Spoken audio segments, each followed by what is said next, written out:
Hi, and welcome.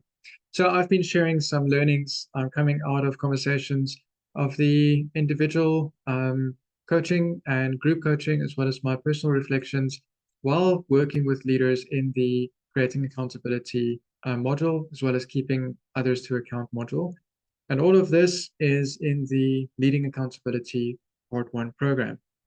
So the next learning that I found quite interesting um, is that there's a distinction when we create accountability with people between doing it with individuals, doing it with teams, and doing it with groups. So most of us as leaders are taught if we undergo leadership training and how to create some kind of accountability with an individual. That is usually conversations around delegation and how do we delegate effectively, how do we empower employees, all of that kind of theory that usually comes around it. So to me, creating accountability with individuals using the 5 steps that I've put out in this program, that's the easiest one to do. It is very much aligned with what we already know, most of us already know from pop literature in leadership development. And sometimes when we try and apply that to creating accountability with teams, it bombs. So there is a different dynamic here. So my ranking is that it's easier, it's not easy, it's easier to create accountability with individuals. It doesn't matter whether it's up or down in hierarchy. To me, it's the same. Then the next difficulty is creating it with teams. How I classify a team is from Hackman in terms of everybody having the same goal, everybody having the same focus, people committing together as a team, and I create accountability as a team. I also keep them accountable as a team. So whether you have a business analyst or a legal person or a developer or a QA or a designer, doesn't matter. As a team, they commit to produce something within a time box, and I keep them accountable as a team for that.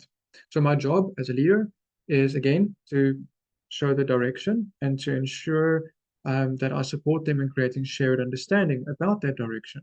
So as a team, I'm now asking them as a team, how are you going to do this?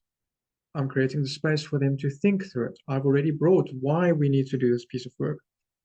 I've already shared with them the outcomes of what we want to create, or I've asked them what the outcomes of what would be.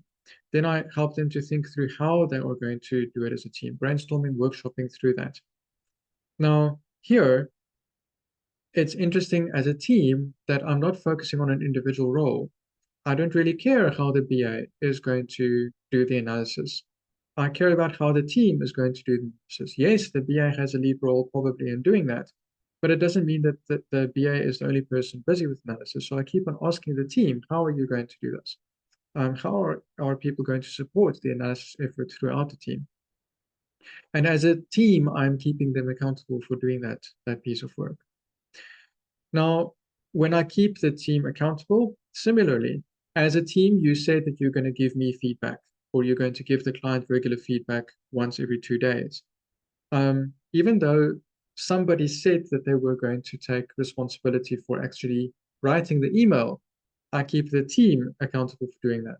And if the team then implodes and starts blaming the person, then I simply go back to, but I thought we said that it is everybody's responsibility to ensure that this is done. So I keep the team accountable. Now, in my book, the most difficult aspect of keeping accountability, creating accountability in smaller scale is a work group. A work group is different to a team because a group does not commit together. I cannot keep them accountable together. A work group achieves something bigger than what the individual does, but they do it separately. So the BA does their work, but they're also probably doing other work. And the developer is probably split into two projects at the same time. And the legal person comes in and out as a consultant. Yes, they are working on creating something for a client, but they're probably working on several things that they're creating for different clients at the same time. So they're not committing as a collective. I cannot keep them accountable as a collective. And if I have a conversation with the BA about how they're going to do the analysis to help them think through the work, um, to help them, to support them in making sense of their approach of how they're going to do it, the developer will probably fall asleep because they really just don't care. If I think through with the developer around how they're going to approach their work, the BA is probably going to fall asleep because they just really don't care. So that's a big dynamic difference. So in the 5 steps, it may be useful here to actually, as a group, decide as a leader how I'm going to split that up. It is useful to have everybody together to talk about the why. It's useful to have everybody together to talk about the outcomes and the what, to create a shared understanding around that. But when we then talk about timelines, there are individual timelines, there are dependencies, impediments, and then there's collective timelines in which everybody may or may not be involved. So there I need to be much more skillful in perhaps even putting down an agreed process with them around how we are going to deal with that.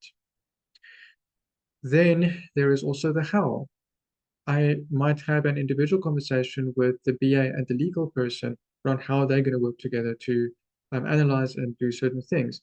But the developer may not care about that. They only care about the output of that. So the how part we may need to do separately. But then when we get to the details of creating accountability, which is step 5 in my model, where we talk about what we're committing to, we talk about consequences and impact, talk about measures, how we'll know that this is going well.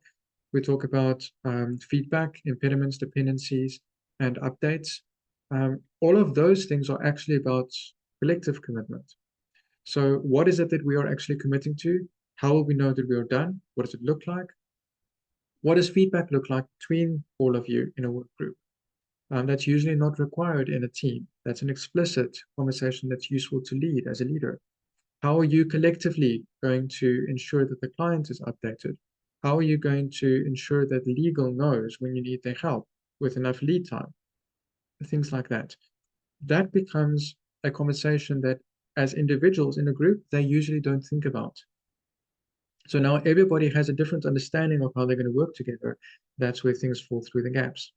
So it's useful as a leader to know that in a work group, I may need to actually have those conversations in much more detail, be much more aware, be much more sensitive to where things become disconnected, and lead to ensure that there is shared understanding.